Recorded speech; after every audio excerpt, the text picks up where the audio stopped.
In April 2017, shortly after he received an Oscar nomination for a short film he produced called La Femme et le TGV, Giacun Caduff agreed to meet and answer questions about filmmaking for Madison, Wisconsin area filmmakers. Giacun has had a lifelong dedication to film. In addition to making and producing films, he founded and runs a very successful film festival in Basel, Switzerland, currently in its 9th year. Giacun also founded a movie camp for youth, teaching future filmmakers some of the basics of film production. Additionally, a number of years ago, he started and continues to operate a drive-in movie theater that brings back some film nostalgia and expands film venues in Switzerland. In the following interview, Giacun discusses his approach to filmmaking, challenges his team overcame to make the film, and some of the lessons he learned on his journey to receiving the Oscar nomination. So now I have back questions, so I'm gonna answer some questions here. Dave's questions. What were a few key factors that you think caused the film to be considered for an Oscar? Ooh. I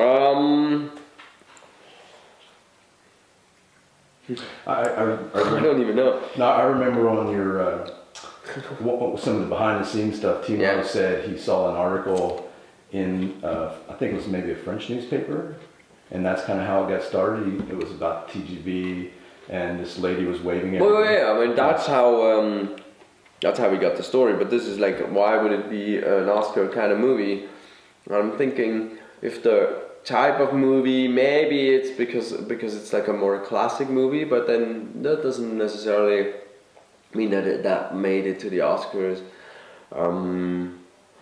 I don't know. I really don't know exactly. There's no recipe. It's just that the first time when we screened it in the US, people saw it and they were already saying something that we should consider sending this to the Academy.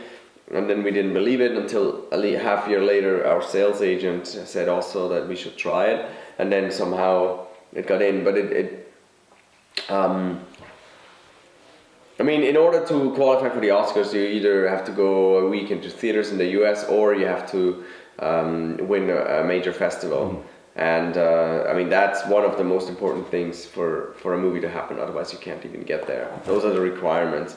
But I don't really know. Like, and I never make movies so that I can like send it to the Oscars. This just randomly happened. Yeah. So next question, Rob question. There is no question. Oh, no. That's just that's title page, right? So this might be a Rob question. What were the biggest pre-production challenges for this piece? Pre-production challenges? Probably because there was based on a true story, but the nature of the story was that there was a lady who was waving at trains until the train didn't pass by her house anymore, so her whole life changed, like whatever, she was just looking forward to this one wave a day. So for pre-production, the biggest challenge was to find a location, because we couldn't go back to her house because the train wasn't there anymore. So that was like one of the biggest challenges. So we ended up like looking for the perfect location where we had trains go by, but also had the real, like the perfect look. And then maybe we even considered like renting a train, go back to the original location, but that was expensive and the house wasn't really what we were looking for. So we ended up going to France, and we found a house in France with the train, with a city nearby, a little town actually, that we could shoot the rest of the movie. But that meant we needed to build a lot of the locations, like we needed a crew to really go in there to build the bakery, build the inside of the house, the apartment. But it was okay, like, you know, it wasn't that crazy. Yeah, one of my questions in there was, why did you rebuild the bakery, you know, instead of using one that was already available? That was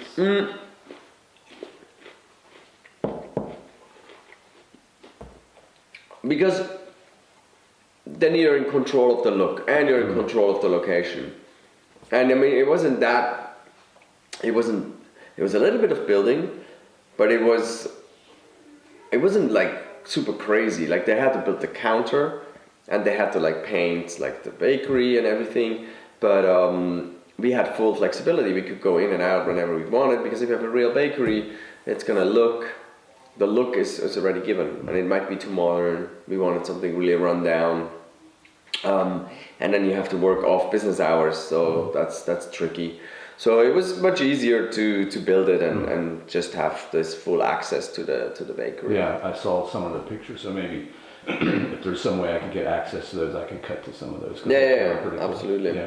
Yeah. So, but I mean, everything is always a challenge in pre-production, but it's always manageable. You have to just plan well for it and know what your challenges are going to be.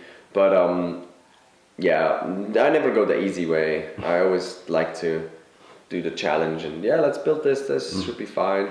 The house was a little more that we had to rebuild the window and the green screen and everything, but even that, I mean, it was doable. Cool. What obstacles made you fear for the life of the project, and how did you power through? That was a deep question, I think. Yeah. I mean. Derailed. That's a pun right there. I know. No, because we said, because in the beginning we said that we were only going to make this movie if we have proper financing, and we also wanted the star for the leading role. And there was maybe one point where we did have some finances ready, and then the Jane Birkin came on board, but it turned out that we had to have more money for her, but we found the money. Like, I don't know, like there was never, I think when I started with the project, I already kind of know that the project, like I wouldn't start it if I know that it could derail.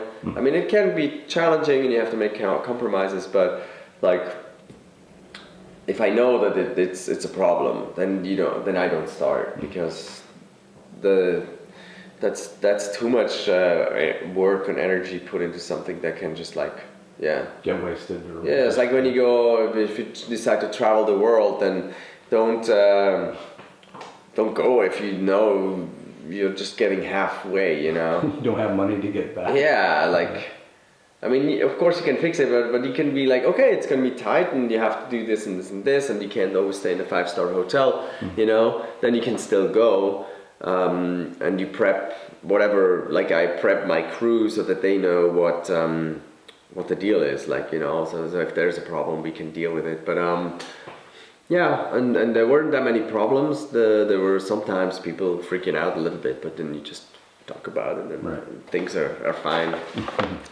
Long one. Thank you so much for medicine. Oh, that's the end. Let's save it for last. What worked on this project but didn't work on others? What didn't work? Yeah, on these you can just do one example or something. So. I think what worked on this project was, I mean, a lot of stuff worked out. Basically, most of the things that we were trying to do actually worked out. That's the big thing, like, because you always have these ideas, and then on this, everything kind of fell into place. Partnerships. They would actually, like, the partners would, in the end, they would come through and they would promote the movie, which wasn't necessarily the case with 20 Rules, but obviously the subject matter of the movie was different, much harder to, be there and back the movie, because it's the 20 Rules, it's no sex, no drugs, no alcohol. Here it's like a woman waving at trains, and it's very Swiss, based on a true story. So it's like, things kind of worked out, but it's because of whatever experience we've had with other movies. We could try and make it different on this one. Yeah, the crew that you used on this one seemed like they were a lot from the 20 Rules. Right, yeah. So we used a lot of people came back because I liked to work with them, and they got paid for once, so it's good. It's good to return a favor, and they're good people. So, but specifically partnerships worked out that didn't work before on other movies, and Yeah, I mean a lot of. So I just kind of elaborate on that. Partnerships didn't work out before. Is that partners said that they would commit to something and then didn't do that? No, they did. They all they did their deal, but it's like in the end, if you have all these, if you make a movie and you have all these partners that are involved, you wish that they all come. They go out and they're like, oh wow, we're a partner with this movie. You should see this movie. So let's say, as an example, the university was a partner of 20 Rules. But in the end, it wasn't that the university would be out there promoting the movie because, of course, the subject matter of 20 Rules was a little bit iffy, where they're like, oh, I don't know if we should really. But on this one, we had the Swiss train company. For them, it's like a gift to have this movie and promote it because. And so then they help promote the movie because it's a good face for them. Yeah, and it's big. Once you have those guys really promote the movie, then you're like in the top league of promotion. And then the smaller promoters get on board as well. The smallers are always on board. Yeah. Yeah. So it's key to get the bigger ones on board. Yeah, with 20 Rules, because like you said, it had sex, drugs, and probably some rock and roll. It's harder for someone with an image to say, well, that's really not me, and it's hard for them to promote. So subject matter has some. Okay. I mean, I'm not surprised with 20 Rules. That's okay. I just I knew with this one we could probably go further. I didn't think we were gonna go that far with the Oscars and all that. But we wanted to get into the Locarno Film Festival, and in the end, it wasn't really because of the partners and everything that we made it into the festival, but they definitely helped get the movie on the map, and everybody was pushing for it. That's why it's good to have partners that have an interest in pushing your film, because you might just be one of 9,000 short films. But if you have people on board that will, help you stick out, that's very important because film festivals they have so many films and your film might not be looked at by the top person, Right. That's really good. All right, how does an independent film or TV producer educate themselves on how to be considered for a major award? Yeah, that's from Dave. He's a producer in this web series, and I think he's really trying to. Yeah.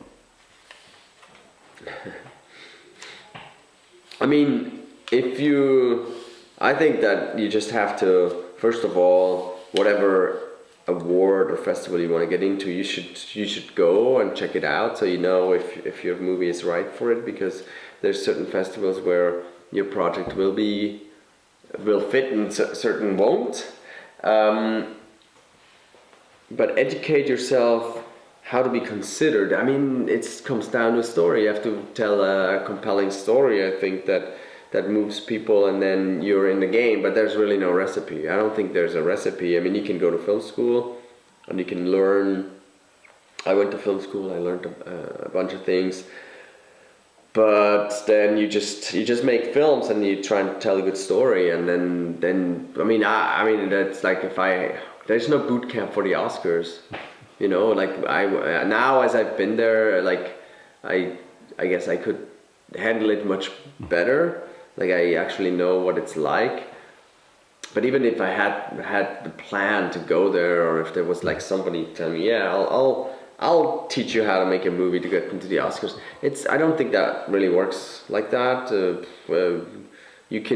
There's a guy who had like 6 Oscar nominations with short films that was also there when we were there. So maybe you can ask this guy what his secret is that he gets that many Oscar nominations. Was he one of the 5 that was nominated? Yeah, okay. His film was Time Code. Okay. But there's really, you just need to know the field. Like, you can shift your luck. Like if you're applying to the right festival that likes the kind of movie you made, then your chances are bigger that you're actually gonna maybe win an award or whatever. But so the kind of the major film festival you got into was the one in Switzerland, the Locarno Film Festival. Was that the kind of the major one that got you kind of over the mark? Right, and then we got into a bunch of others, like Sitges or Sapporo. Those are all big festivals that are considered A or B list festivals. But we didn't play that many festivals. We played okay, but our movie's 30 minutes long, so it's hard for a festival to really program such a long movie all the time. And once you have your premiere done, like, you know, then the big ones, it's not very sure that you get into all the big festivals after that. But yeah, there's no recipe, but do your research and see what the festivals are like, because then you can at least save some money on not submitting everywhere, like, and try and research the people who run it and become friends with them. That helps too. Okay. Because they will look at your film, because you know, personal connection. Yeah, I mean, just getting someone to know you, then say, well, I know that guy, and film looks pretty good, I'll put it in my film festival, as opposed to... Yeah, I don't know if they're going to put it in, but they're going to look at it, because a lot of times there might be an intern looking at your film and say, that's not good. So you might not be looked at by the actual festival director. So if you have a way to meet these people somewhere and to hang out, and I mean, it's a lifelong journey, you know. I know many more people now than 10 years ago. Still doesn't mean that we get into all the festivals, but I can make sure that somebody sees the film that actually has something to say, and at a festival, and most festivals I can do that now. But that's like after years of like having movies into festivals, and then people knowing people, like, oh, can you recommend, and make sure they watch it and stuff like that. So okay, I'm gonna turn this off then and restart it. Okay. Yep. Yeah, ready? Yep. Good. Cheers. So this question says, did you know what your festival goals were early in the creative process, and did that affect your creative decision? Well, we did actually, so good. We did want to go to Locarno Film Festival for the premiere. I mean, we also obviously, like, we were hitting up Sundance, and we were hitting up like Cannes and all these festivals, but I think we knew that Locarno would be the best festival for the project. And that's in Switzerland, right? Yeah. Because we knew that the story was Swiss, like, you know, and that's like the festival where there's a lot of audiences, and, you know, you could also bring it to Solothurn, where there's a festival, but Solothurn is like, it's more like a showcase, so possibility that you play Locarno and you could still play Solothurn later. There was like Winterthur short film days. Those guys show very different movies. Even Locarno showed kind of different movies, but we felt like this could be a good audience movie for Locarno. Yeah, and Locarno, that's in this almost like a French side too, isn't it? It's in the Italian part. Okay. But yeah, it's like there, like, you know, if you're playing in there's like a big square, the Piazza Grande. There's 8,000 people, you know. So we're like, oh, it would be nice to maybe premiere it on this square, you know. We were just thinking big, but then on the other hand, we also thought that would be a little tricky, because you have a world premiere and you need to actually premiere in competition. And Locarno competition, on the other hand, was a little bit tricky, because again, they show different movies, not necessarily as like, mainstream. do they have a kind of a main style of movie they show, or? Well, actually, when I saw the films that they programmed, it was very diverse. So I thought that concern wasn't really that big. So so basically, what was in the end, there was no impact in us like doing this, but there was a moment where we could have made a creative compromise, because we had a partnership with the Swiss train company, and they told us that they're gonna have like at the Locarno Film Festival the year after, we're gonna have a big thing, like a partnership. So we're like, okay, that's convenient, you know. That could be, if they're a partner with us, maybe that can help to, you know, land the movie there. And then we found out it was the opening of the Gotthard tunnel, like the big tunnel that they dug. And they've been working on 20 years. Yeah, like years, you know. And it was opening the summer, so Locarno would have a special at the festival, big thing, whatever. And we're like, okay, this is nice. But then they told us, like, they loved the script and everything, but they said we should consider maybe instead of setting it in France, setting it in Italy, and we have like the Cisalpino train that goes through the tunnel, and then they can really, help us with this film. And so we thought about this creatively, and we decided, no, we're going to keep it in France, and we're going to keep it with the TGV, but still be partner with them. And they're like, okay, that's fine. They didn't want to back out or anything. But it could have been a creative impact if we had changed it because of that. Probably the movie would have worked. But I'm glad we kept it the way. And in the end, we did premiere in Locarno, which was, partly to the help from the train system a little bit, because they just recommended it. But on the other hand, like, I had to go there and I had to screen the movie. I actually went there with the movie and screened it to the people a half year before. Wow.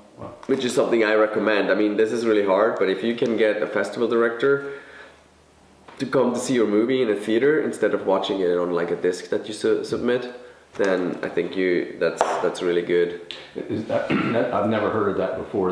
Is that something unusual, or is it is very unusual. I don't think you can really do it, but because we had like the train company recommended it, everybody recommended it, and it was like, then the option, well, we invited them to come to a screening, and they said they can't come to the screening. It's like, okay, what if we come?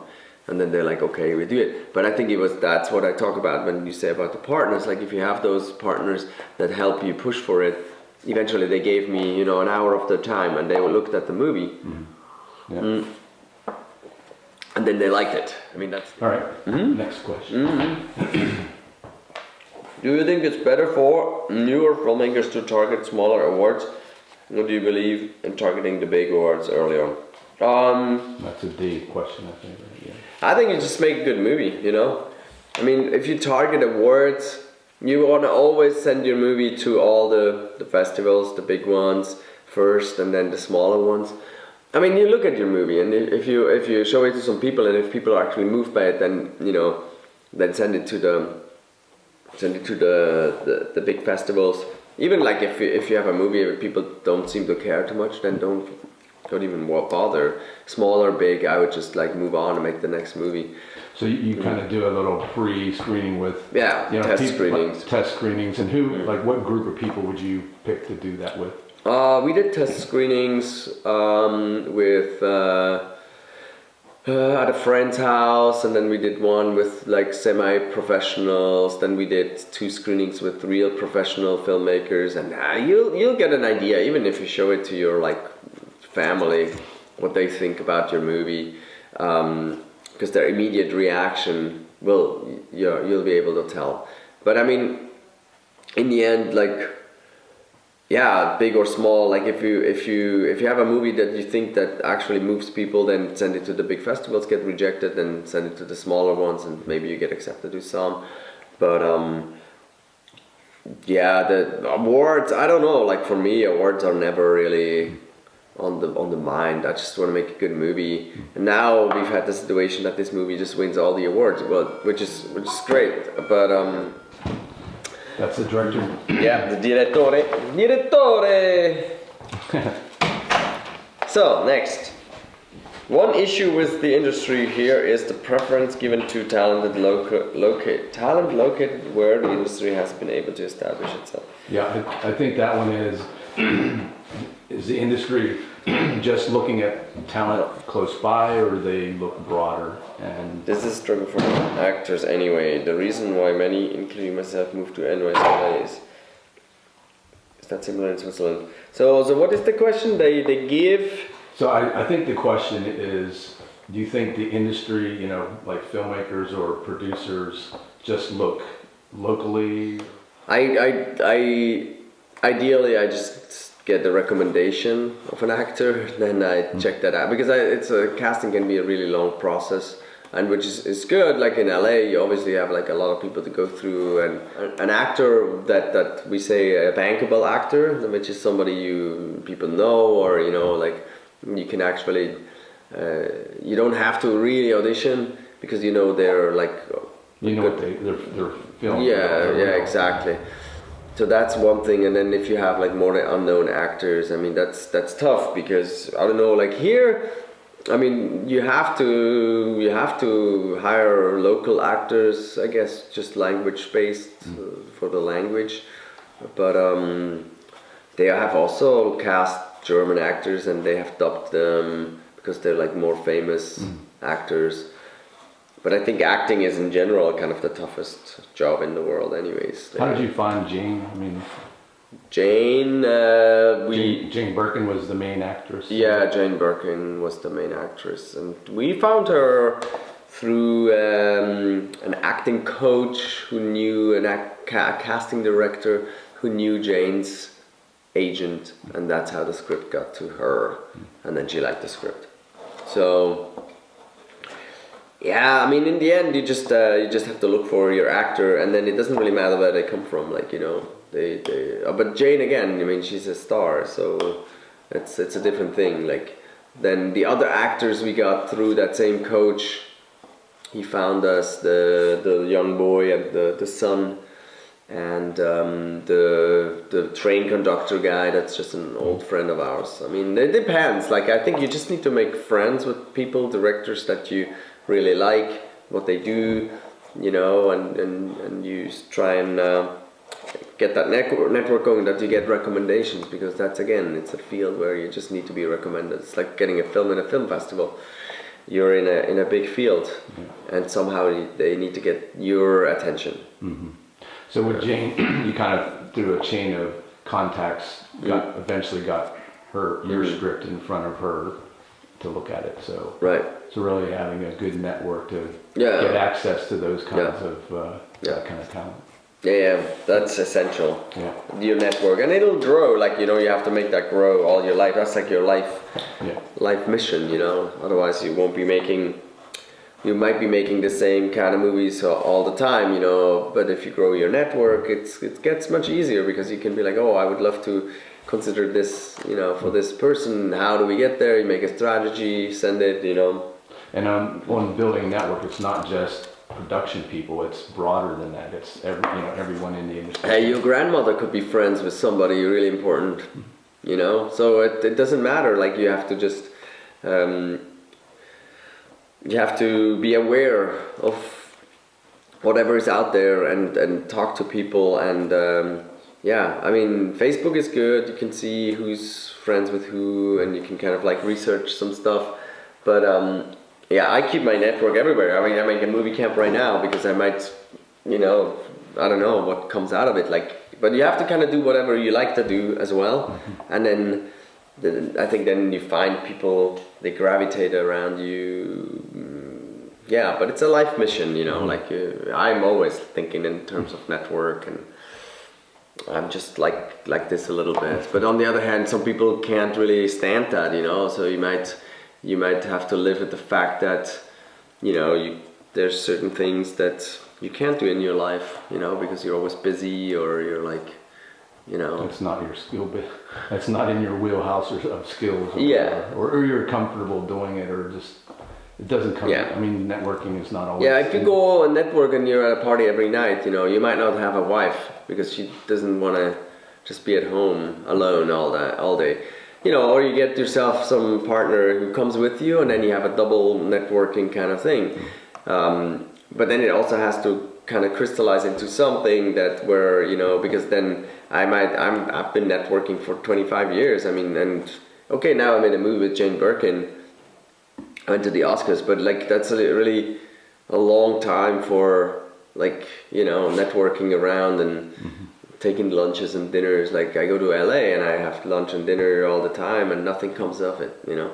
But then on the other hand, now we were there for the Oscars, and you meet these people again, and the time when you actually have something to present, you have been networking, and chances are that you can actually go there and maybe use that connection.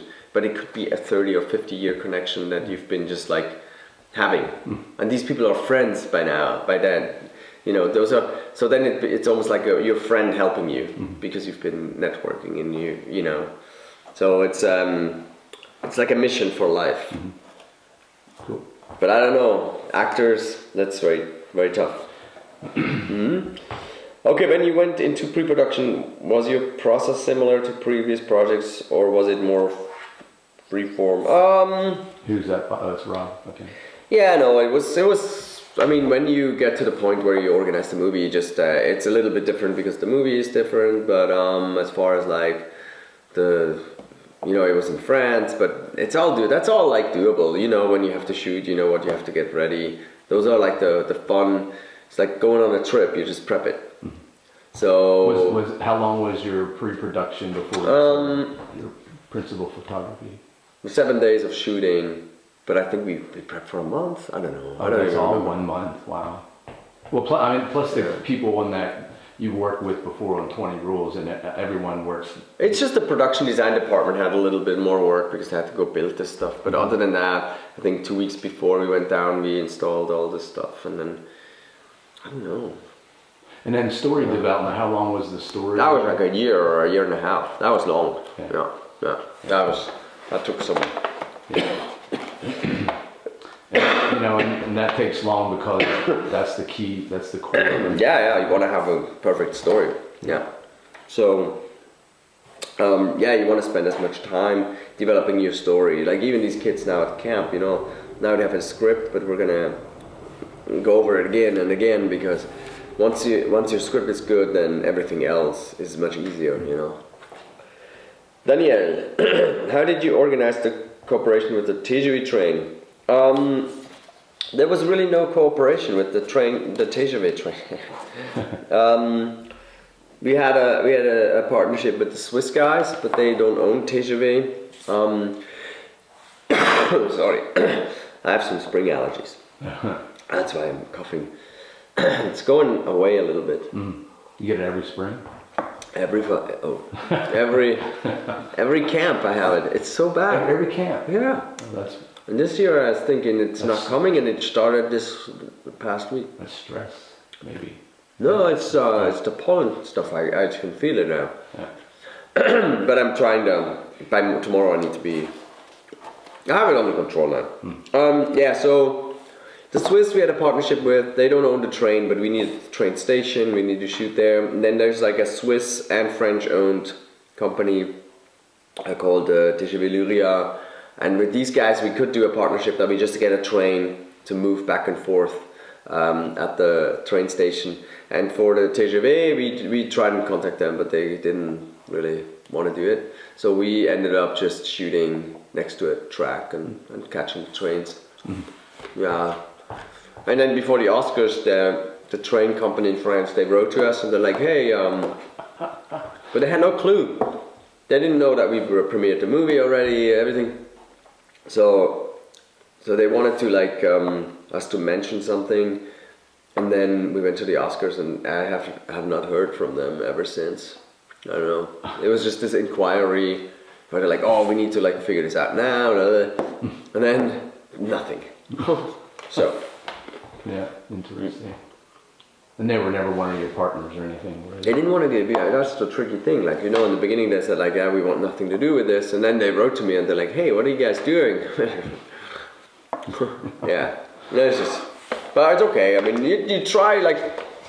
I mean, if you go there and you have a story and you tell them about your story, then and it's a good script and like you get them excited. They're very happy because I thought for TGV this would have been the perfect partnership. I mean, yeah. What better can you get than this? It's got their name in the title. Yeah, and they have Jane Birkin. I mean, it's like I don't know, but yeah, it's the French too. The French are not so easy always to deal with. Yeah, I mean, we had great experiences once we went down there, but I mean, they're always a little skeptic of what's happening. I don't know, but it was good in the end. It was okay. Yeah. Cool. What are some of the intangibles you saw on the sets that you knew were unique to the shoot versus other films you've done? No, I think that question is there anything unique about this film that was really like kind of like I mean, unique? We just had different challenges that.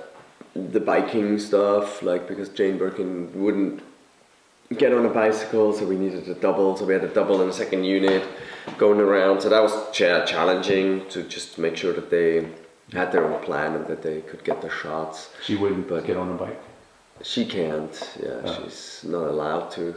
Oh, from a liability standpoint? Yeah, health. Okay. Right.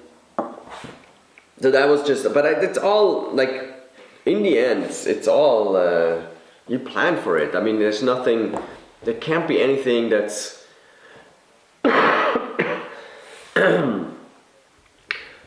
nothing can be, like you shouldn't greenlight a production if there's something that's not sure how you're going to do it.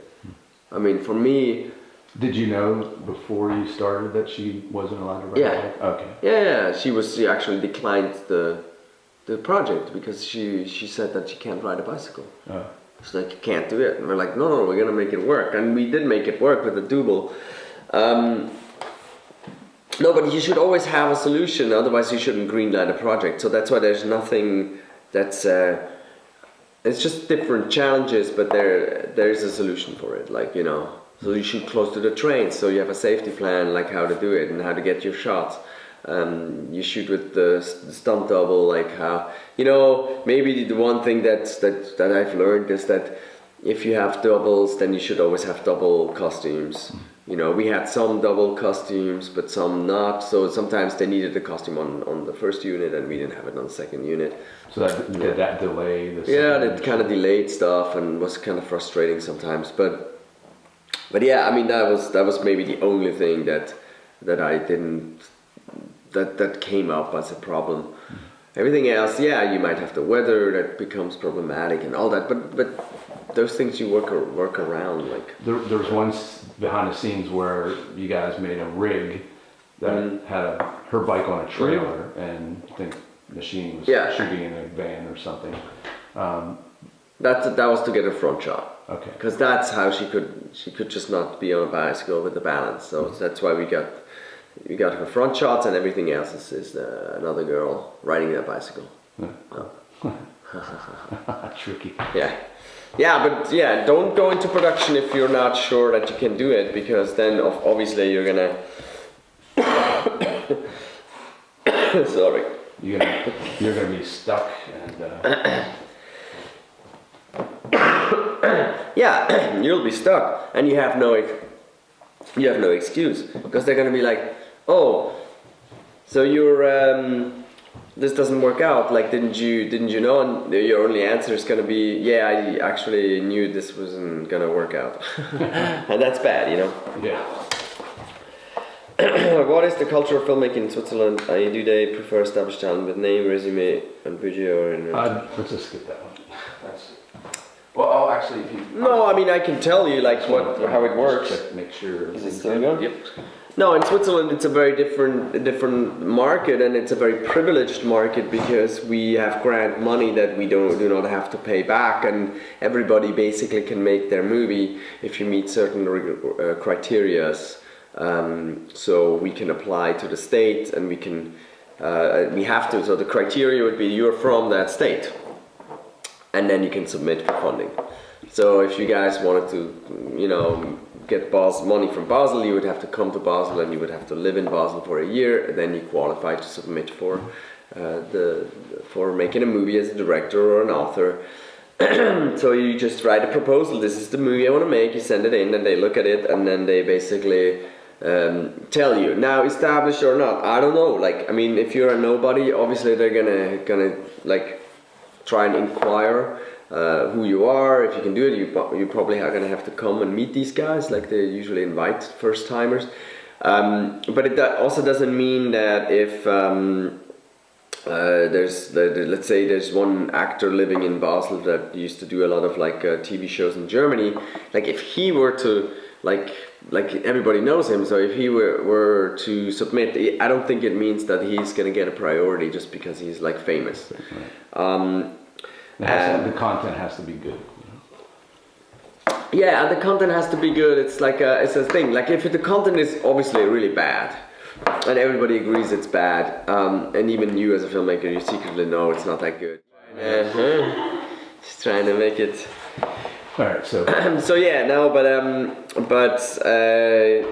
Yeah, it's one of the privileged things because especially for development, like you can get development money and you can actually take time to develop your stuff, which is really tough in the US. I don't think that anybody wants to pay for development. Yeah, I don't So- know. You can't. There's no.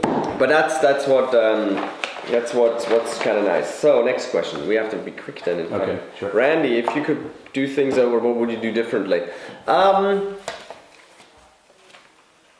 With the movie, no, nothing. I think it was okay. Like, but I mean, I always had a good feeling about this film, and I think a lot of things worked out.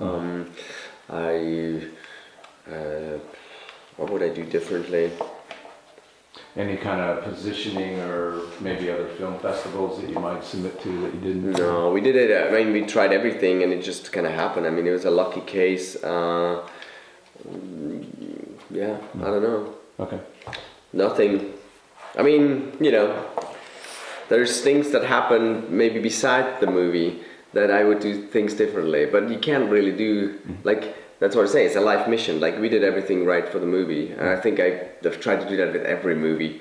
There's no regrets I have with any film that I've made that I didn't do something, or this and this and this. But I mean, I think the only thing that I would do differently as far as my life, like either you don't make movies and you make yourself another life, or you make the movies and you always do everything for the movie, and then that's why I don't have to do anything different with this movie because that's what I do, that's what I live for, and in the end, the life that the movie kind of generates is the life that it has, and this one just somehow went on and always, yeah, and others don't. But that's you can't control that, I think, too much. How did you identify and approve crew members? Yeah, as I said, we have already had like a lot of people work for us, and I had the privilege a little bit to hire people with like because we had a good budget. So basically, we said every department should have a French speaker because we were shooting in France, and then also I wanted to have like at least one super professional person in every crew. In every department. Yeah, which wasn't possible to do because we did have a budget to hire people, and I could just literally like get whoever I wanted. And where did most of your funding come from? It came from states, from the government, from TV, from everywhere. Like we got every single funding that we applied for, which was very unique. So I said, this movie is not the norm. I'm not getting used to this, so I know that probably my next projects will not be like this. But we just rode the wave and we did the best for the film, despite we could have also said, yeah, fuck it, we just got this good budget, we just like, let's lean back, let's, you know, whatever. Now we took it and we still made worth every dollar, like, you know, 3 times, and maybe also that's a little bit why the movie went even further, because we didn't just like say, oh, we have a budget now, let's make this movie and move on. Like I mean, Timo, the director, and I, we did a lot of like still free work for this movie, but the crew was paid off pretty nicely, which helped that they had time, they could work exclusively, they could like, you know, be happy and put everything in. And I usually make it like a real nice journey for the crew, so they were like happy besides working and all that. Cool. What are the distribution plans for the TGV film? Yeah. Well, I mean, it's being repped by a sales agent and it's gonna play in a bunch of places. It played through the Oscars, it got this theatrical deal in the US and in the world, and Yeah, I mean, it was playing in Madison. yeah, I mean, it's a very unique thing for a short film. But like it got picked up everywhere, like the sales agent can sell it to TV stations, to airlines and everything. But it's the Oscar label, you know, that's what it is. How did you find your sales agent? In Locarno, he was interested, he saw it, and then he told us that we should submit it to the Oscars. He was like the second person after, in a half year before, a couple of people told us. And then he said it again, and then we did. It's kind of a nice feeling when someone says that to you, you know.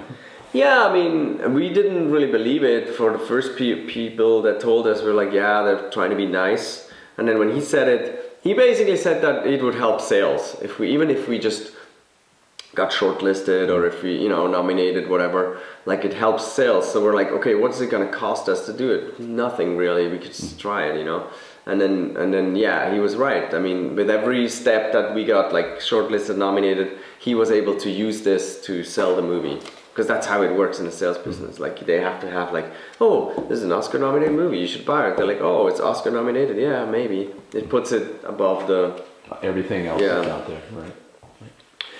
What were a couple of your production challenges that you had to overcome?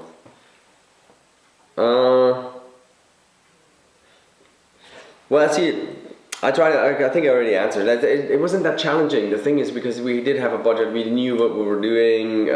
Yeah, I think you mostly talked about that I probably talked about that, right? Yeah. Because it was, I mean, there's always little challenges and everything, but there weren't like, again, I wouldn't go into production if I saw a challenge that we can't manage. Right. You kind of look at all the possible challenges and figure out solutions for them, and then. I know it's possible. Like, oh, she doesn't ride a bicycle, I wouldn't start the movie without having a body double. Right. I mean, sometimes you say, like, I know it's possible to do it. Like we needed a picture car, we couldn't find it. We still greenlit the movie, and we were going. What's a picture car? It's like the car for the movie. Oh, you mean the billboard type of thing, or no? No, a car that actually you see in the movie is a picture car. Oh, that, okay. Yeah. So we didn't have that car, and we didn't have it until the day before the shoot.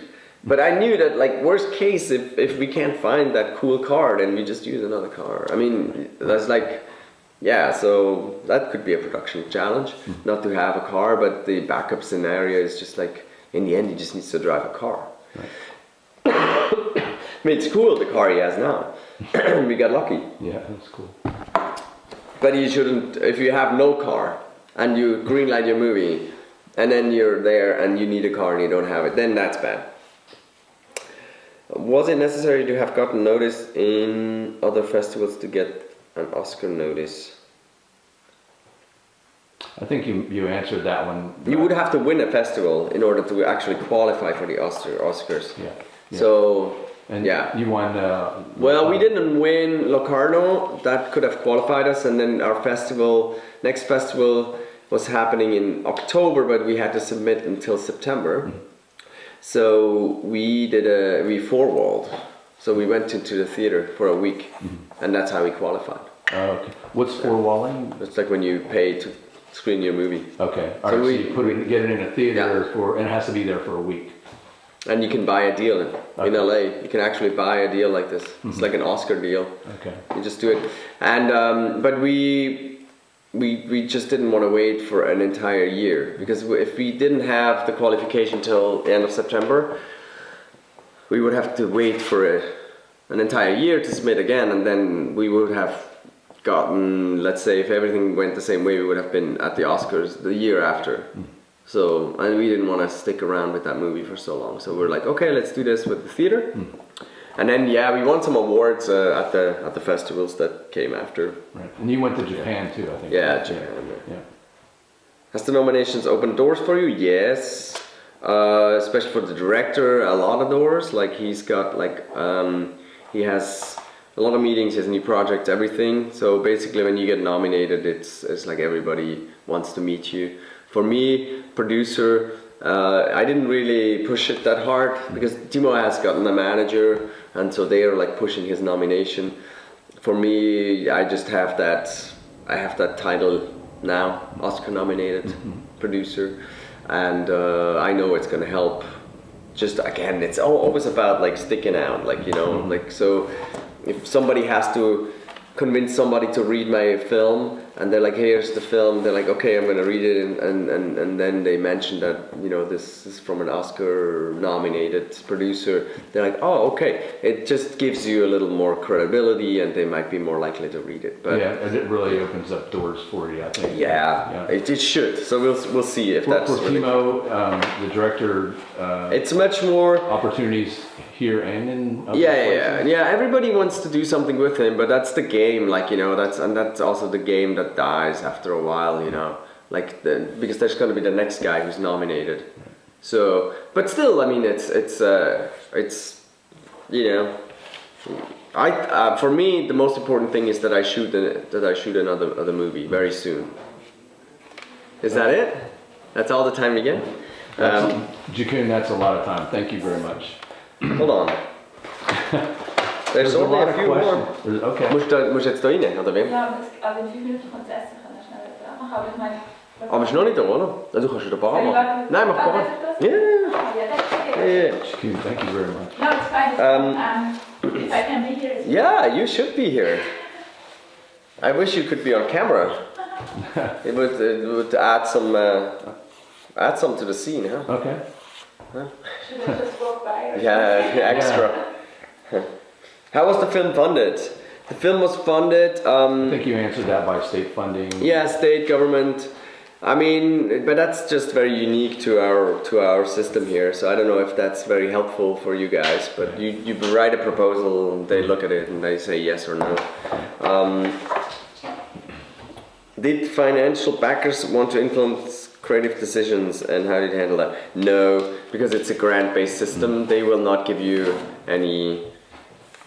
Yeah, they basically don't want to give you any. I mean, the Swiss TV, they said that we shouldn't do it like bilingual. The script was once bilingual, but we already played with the thought. But it wasn't like, it's not like that. That's kind of the nice thing about this system here. You don't have to. No, once they give you funding, they give you free creative range. They will approve it. They will like look at it in the end and say, like, they give you the approval or not. But mostly, I mean, that was such an easy process for us. Like, they watched it and they're like, oh, great. It was even like too long. It was like, instead of 18 minutes, the movie's 30 minutes.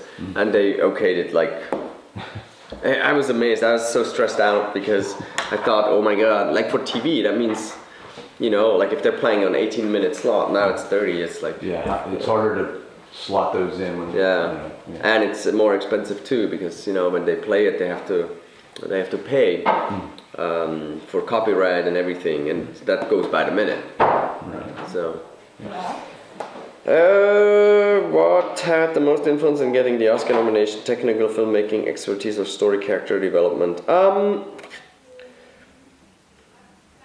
I think it was just a whole package. I don't know. I've never gotten feedback on it, but I mean, they definitely. I'm sure they liked the kind of like overall thing. Story. Yeah, I mean, it was technically well done, but it was also, the story was sweet and smooth, and I don't know. Like, nobody has talked to me about this, so I don't know. I thought the editing, even the editing, flowed, the whole story flowed really well, and you know, it's a nice story that everyone can relate to. Right. And, yeah. Maybe Jane Birkin a little bit. Was she easy to work with, or? Yeah. Yeah, she's a sweetheart. Yeah. What was it like starting with a script and moving on to production for this particular piece? And was it different than your other projects?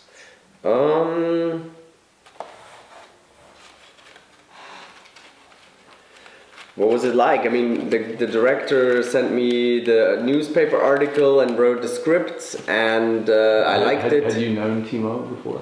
Yeah, I've known him from the festival. Okay. From your film festival that you were in Basel? He came out.